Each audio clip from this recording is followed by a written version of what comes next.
So the West Texas Influenza Center actually started in 2008. It was um, an idea that Dr. Stephen Burke, who was the dean of the School of Medicine here in Amarillo several years ago before becoming dean of the School of Medicine for Texas Tech overall, had.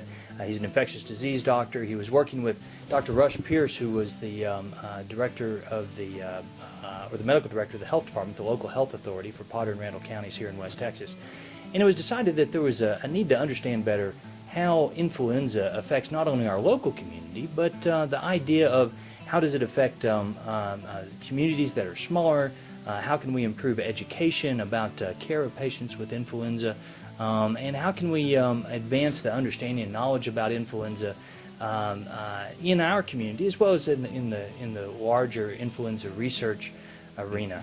2009 we had opened up our West Texas Influenza Center Research Laboratory, which allowed us to be able to do strain subtyping of influenza, do some things that are typically done only either in research centers or at state or at federal labs.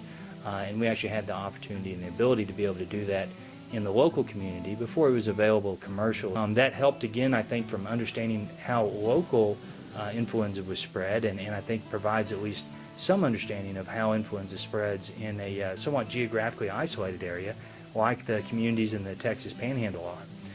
We've also been working hard to try to improve education and understanding about influenza, both with the general public, working hard with our partners over at the health department, as well as improving understanding among clinicians. And we've actually done quite a bit of physician and provider education about influenza, the role of testing for influenza, and what the treatment options are. Since 2009, we've been working with different clinics and facilities in El Paso and the Permian Basin down in Odessa, in Lubbock and in Amarillo, to be able to roll out research protocols that help us again to better understand influenza and what its implications are in different demographics and different communities in West Texas.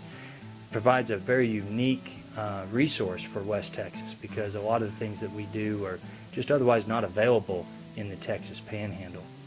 So I think that the Influenza Center over the past couple of years, its focus has been on that combination of research, better understanding influenza, its epidemiology, how to treat it, educational efforts both for patients and providers, in improving the quality of care delivered to patients with influenza in the Texas Panhandle.